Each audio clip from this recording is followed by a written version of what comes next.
He's, very smart. He's always calling his mom on his cell phone. Yeah, always. He misses mom. They call each other all the time. She really loved Taylen. Yeah, we don't know. She always was there for Taylen. She calls on breaks. Yeah. And life is going to be hard.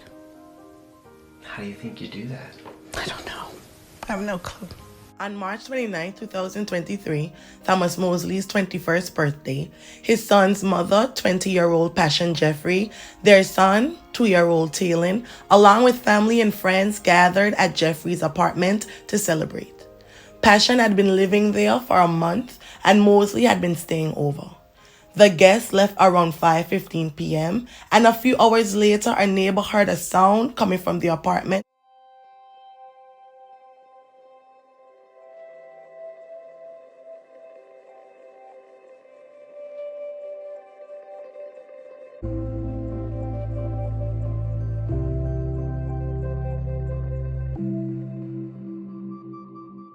But recalled that it wasn't significant enough, therefore it was not reported. Thomas left the apartment around 8:42 p.m. and traveled to the Lake Maggiore area. He was unaccounted for until he arrived at his mother's home at 9:03 p.m. The man's hands and arms bore severe lacerations, leading him to later admit himself into St. Anthony's Hospital to treat the wounds. The following day, Pashun's mother, Lakita Denson, and her great-aunt, Theo Brickhouse Sales, grew worried when they couldn't get in contact with the 20-year-old for their daily FaceTime call. Brickhouse Sales went to Lincoln Shore's apartment during her lunch break, but no one was home. She noticed a trail of blood leading from the entrance to the car outside, which intensified her concern. The family called the apartment's management to conduct a welfare check. When the door was unlocked around 2:30 p.m., police found what was later described as a very violent crime scene. According to an affidavit, heartbreakingly, the young mother was found on her bathroom floor with over 100 blade wounds. Detectives also recovered a bloody cleaning bottle from under a bed with a fingerprint that was later identified as Thomas Mosley's. A bloody shoe print with a Gucci emblem on the bathroom floor was also noted. However, the redacted document did not specify how it was connected to the case. Despite the gruesome discovery, there were several issues remaining, and the biggest one, Taylen was nowhere to be found. Police issued an Amber Alert and deployed drones and a helicopter in search of the toddler. A bloodhound from the Manatee County Sheriff's Office K-9 unit was also brought to the scene. During the time-sensitive search, a flatbed truck was observed removing a trash dumpster from the apartment complex to be examined for possible evidence. Have you seen this boy? St. Pete police are urgently searching for 2-year-old Taylen Mosley. It's all hands on deck right now. We're calling our detectives in. Again, we have our county, state, and federal partners that are assisting because we want to find Taylen. That's our main goal right now. We just want to say that Taylen is a beautiful little boy. And he's really loving and caring. And he's just very sweet. And he'll smile and laugh at anybody. And there's Amber Alerts everywhere. And you guys have seen them. I have people all over the country calling me about the Amber Alerts. So I'm asking everybody, if anybody, somebody saw something. Please speak up. So if you know something, say something. Help us get Taylen back. Taylen lost his mommy. So he needs his family right now. And Pashun just Taylen a beautiful mom. love to be with his family. Yeah. We missing Taylen. Early in the morning, they FaceTime me early in the morning. Yeah. We're without words. We love Pashun very much. And we love very Taylen. much. So we've lost Pashun. So we ask you guys to help us to find Taylen and to get him back. Please. Please help, please. Two most important things right now is number one, to find Taylen and bring him home. And number two, to find out who killed Miss Jeffries. That's our main goal right now.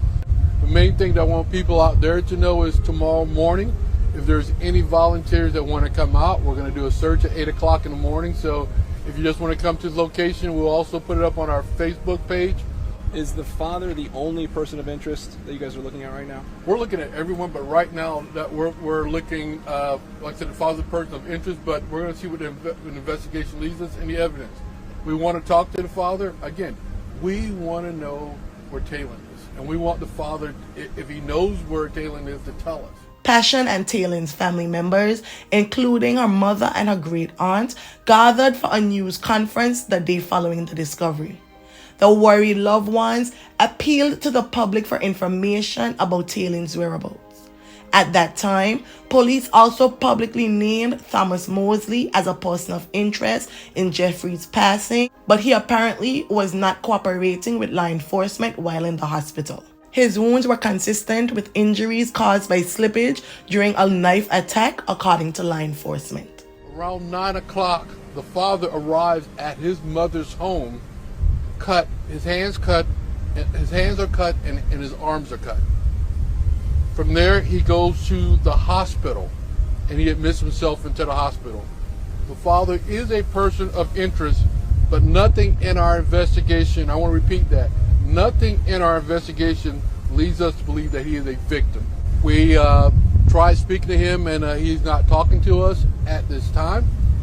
So we're going to continue doing our investigation. The investigation led police to search for Taylen at Del Holmes Park, a sprawling city park with trails, a fishing pier, and on the northwest side of Lake Maggiore. Sniffer dogs, drones, and search teams from multiple agencies were again deployed to find Taylen. Dive teams from St. Petersburg and Clearwater fire departments searched the water, which is less than a mile from Thomas's mother's home. During a news conference that evening, it was announced that while officers were investigating the area, they spotted an alligator with something in its mouth in Lake Maggiore. As a result, one discharge was fired at the alligator, ending its life and forcing it to drop the object. Upon closer examination, unfortunately, they confirmed that it was indeed 2-year-old Taylen Mosley. As of this video, his cause of passing has not yet been revealed, pending an autopsy by the Pinellas Pasco Medical Examiner's Office. It remains unclear if the alligator played a role in his passing. Thomas allegedly, quote, did throw or place his 2-year-old son, Taylen, into a lake, inflicting, quote, mortal wounds, which caused the child's passing, according to one of the affidavits. It's with great sadness I have to inform you here today that Taylen's body has been found. It is my condolences going out to the family and to his loved ones. We are sorry that it had to end this way. The detectives had been there all afternoon, and while they were there, they spotted an alligator with an object in his mouth.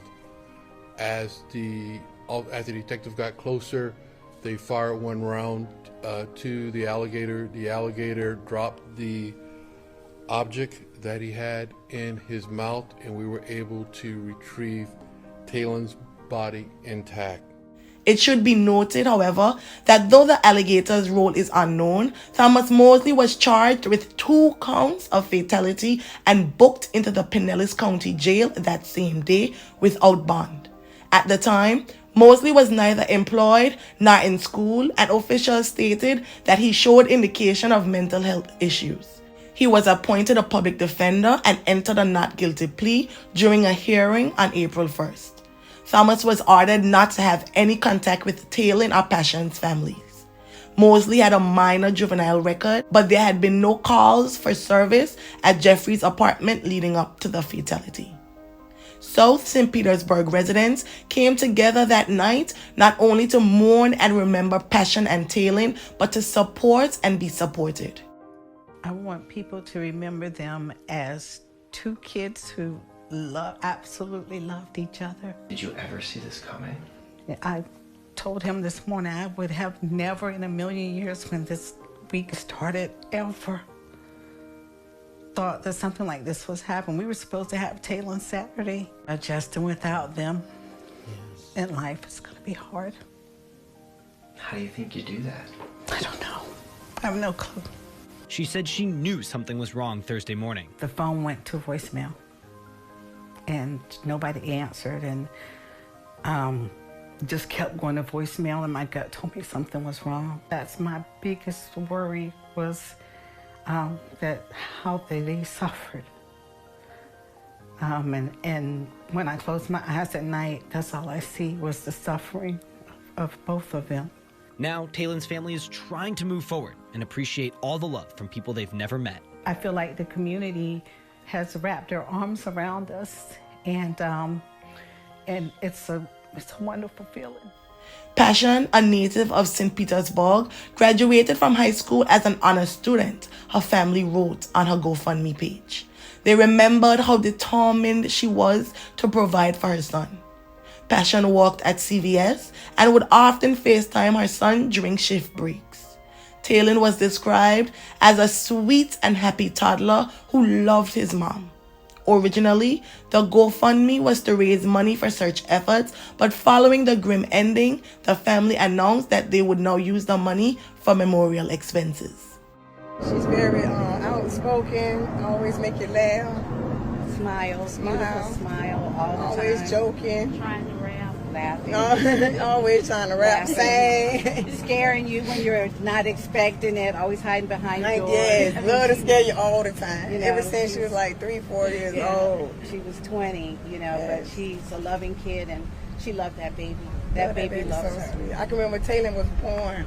I was coming from Seminole, you know, I working. He looked up at me like, I said, Taylen Mosley. And he said, huh? Closed his eyes. I said, okay. That means Glam need to go sit down now. Yeah, and if he But calls please, for his y'all, auntie, please. that's me. Okay. Yes. TNT. Anyone with information is urged to contact St. Petersburg Police Department 727-892-7780. May the family and friends of Pashun and Taylen find solace in the happy memories, and may their souls rest in perpetual peace. Thank you.